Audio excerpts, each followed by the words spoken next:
Hello दोस्तों, आज हम बात करते हैं roles and responsibility of fire watch. Fire watch की रोल्स एंड रिस्पॉन्सिबिलिटी क्या होती है। गल्फ कंट्री में अगर आप फायर वॉच में आते हैं तो वहाँ पे आपकी क्या रोल्स एंड रिस्पॉन्सिबिलिटी होगी उसके बारे में हम बात करते हैं। यहाँ पे फायर वॉच का एक अलग ही रोल्स एंड रिस्पॉन्सिबिलिटी होता है। इंडिया के जैसा नहीं होता है कि आप किसी को भी फायर वॉच में खड़ा कर देते हैं। यहाँ पे पर्सनल उसका एक जॉब होता है, वो हमेशा फायर वॉच की जॉब करता है, वो सर्टिफाइड होता है और वो क्या काम करता है, उसका roles and responsibility fire watch hot work location पर क्या होता है, आज हम उसके बारे में पूरे अच्छे से बात करेंगे। ये वीडियो को जब आप अच्छे से देखते हैं पूरा तो आपको उसका रोल्स एंड रिस्पॉन्सिबिलिटी समझ में आएगा। अगर जो एक फ्रेशर सेफ्टी ऑफिसर है उसको अभी जॉब लेने में दिक्कत हो रही है कि सेफ्टी का जॉब नहीं मिल रहा है, तो आप एक्सपीरियंस पाने के लिए शटडाउन वगैरह में फायर वॉच के जॉब में आप आ सकते हैं। उसमें आपको कुछ पैसा भी मिलेगा, सैलरी भी मिलेगा और यहाँ का आपको इन्वायरमेंट समझ में आएगा कि गल्फ कंट्री में क्या रोल्स एंड रिस्पॉन्सिबिलिटी एक सेफ्टी ऑफिसर की होती है और क्या जॉब करना पड़ता है। ये आपके लिए आसान हो जाएगा। तो अभी हम बात करेंगे कि फायर वॉच की रोल्स एंड रिस्पॉन्सिबिलिटी क्या होती है उसके बारे में। ये वीडियो अगर अच्छा लगे तो चैनल को सब्सक्राइब कीजिए और वीडियो को लाइक कीजिए कि हम और भी सेफ्टी का अच्छे वीडियो हम आपको देते रहें। सबसे फर्स्ट में हम क्या देख रहे हैं, आइडेंटिफिकेशन। फायर वॉच का आइडेंटिफिकेशन क्या होता है, उसको हम पहचान कैसे करेंगे। फायर वॉच एक होता है, एक फायर फाइटिंग होता है। फायर फाइटिंग जो होता है ना, वो डायरेक्ट हायर एम्प्लॉय, कभी भी डायरेक्ट हायर एम्प्लॉय ही डायरेक्ट कंपनी की तरफ से जो क्लाइंट की तरफ से काम करेगा ना, वो फायर फाइटिंग होगा। फायर वॉच का जो होता है ना, उसका पहचान होता है अलग। Contractor employ certified by third party agency. Contractor का एम्प्लॉय होगा, मतलब किसी भी कॉन्ट्रैक्टर का किसी कंपनी का एम्प्लॉय होगा, डायरेक्ट हायर वो नहीं होगा और वो थर्ड पार्टी एजेंसी से, किसी भी थर्ड पार्टी एजेंसी से TUV कार्ड उसके पास होना चाहिए। पहले थर्ड पार्टी वो सर्टिफाइड होना चाहिए। सेकेंड में हम देख रहे हैं, शैल stay at hot work location at least 30 minute after completion of work.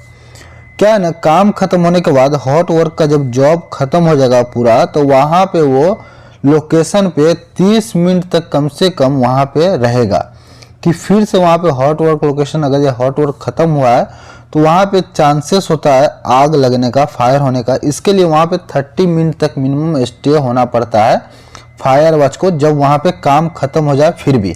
Second हम देख रहे हैं, know how to use and check gas meter and oxygen pocket meter. उसको पता होना चाहिए कि चेक गैस मीटर कैसे चलाते हैं और पॉकेट मीटर कैसे यूज करते हैं, गैस कैसे हम चेक करते हैं, ऑक्सीजन लेवल कैसे चेक करते हैं, वो उसको पता होना चाहिए।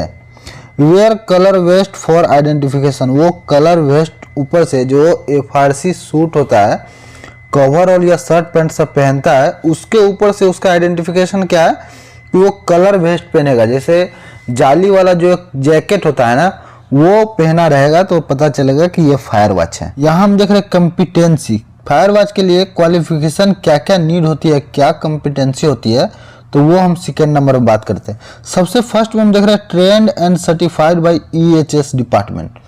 वो ट्रेंड होना चाहिए और सर्टिफाइड होना चाहिए EHS डिपार्टमेंट, मतलब सेफ्टी डिपार्टमेंट जो होता है ना, environment health safety and security department यहाँ चलता है, तो उससे वो सर्टिफाइड होना चाहिए।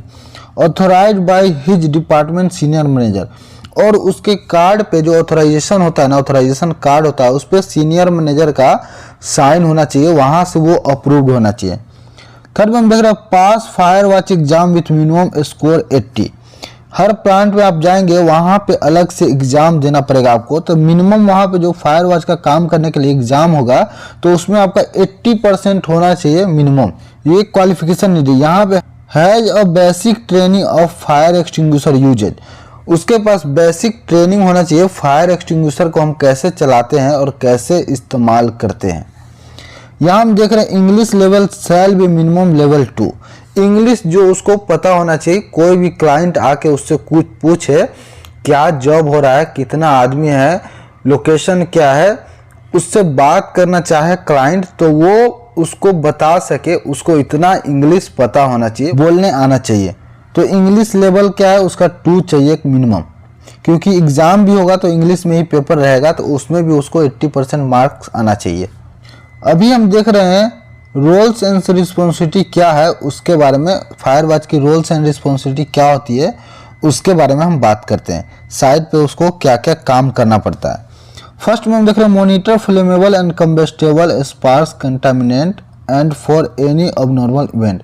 उसको क्या है, हमेशा मॉनिटर करना चाहिए, कोई भी फ्लेमेबल और कम्बस्टेबल मटेरियल नहीं होना चाहिए और स्पार्क वगैरह का वहाँ पे कुछ ये नहीं होना चाहिए। अबनॉर्मल इवेंट कुछ भी गलत उसको दिखे तो वो सब उसको मॉनिटर करना होता है।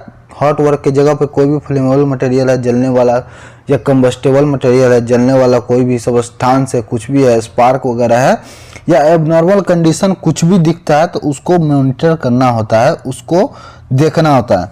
यहाँ हम देख रहे हैं being familiar with the area and potential hazard.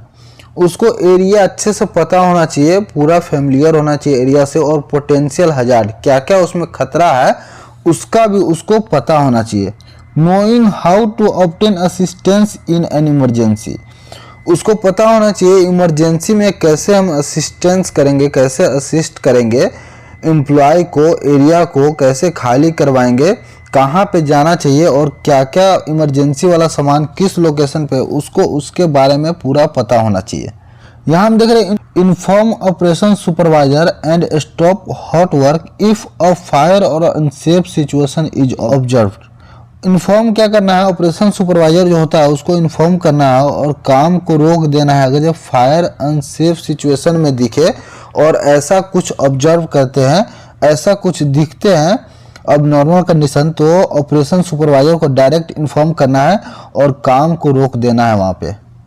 Ensure that the area is covered with a fire blanket and all openings is nearby area to control sparks.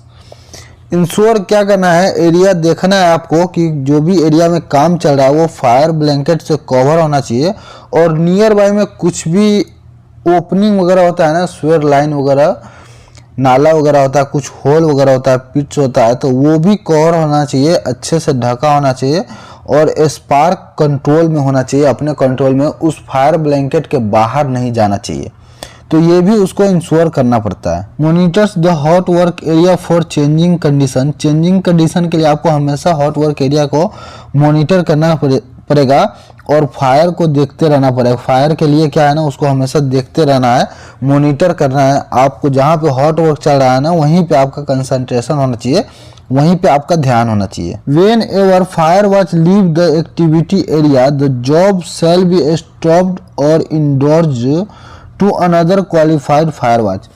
बोल रहा फायर वॉच अगर ये जॉब एक्टिविटी वाला area अगर ये काम चल रहा है और फायर वॉच को कुछ भी ज़रूरत है या यूरिनल के लिए जाना है 2 मिनट के लिए, तो उसमें क्या है ना, वो जॉब को स्टॉप करके जाए या कोई दूसरा जो क्वालिफाइड फायर वॉच है ना, जिसके पास उसके पास सर्टिफिकेट है, कार्ड है फायर वॉच का, तो वहाँ पे उसको उतने देर के लिए, जितना देर के लिए उसको जाना है 10 मिनट 15 मिनट 20 मिनट के लिए, तो वहाँ पे दूसरा क्वालिफाइड फायर वॉच को उस जॉब पे डाल कर जाना है। दूसरा कोई फायर वॉच नहीं है अदरवाइज तो क्या करना है, काम को रोक देना, उसके बाद ही वो एरिया छोड़ के जा सकता है। यहाँ पे लास्ट क्या बोल रहा है, put out fire if possible.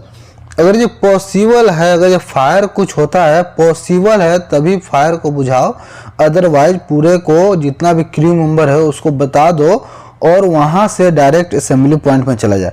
अगर जब बुझने वाला फायर नहीं है, बड़ा फायर है, तो उसको बुझाने की कोशिश नहीं करना है। तो ये कुछ फायर वॉच का रोल्स एंड रिस्पॉन्सिबिलिटी था जो बाहर में गल्फ कंट्री में काम करता है, तो उसका ये रोल्स एंड रिस्पॉन्सिबिलिटी होता है, क्या नीड होती है वो भी मैं बताया, क्या क्वालिफिकेशन होना चाहिए वो भी बताया। अगर ये वीडियो अच्छा लगा हो तो चैनल को सब्सक्राइब कीजिए और वीडियो को लाइक कीजिए कि हम और भी सेफ्टी का अच्छे वीडियो हम आपको देते रहे।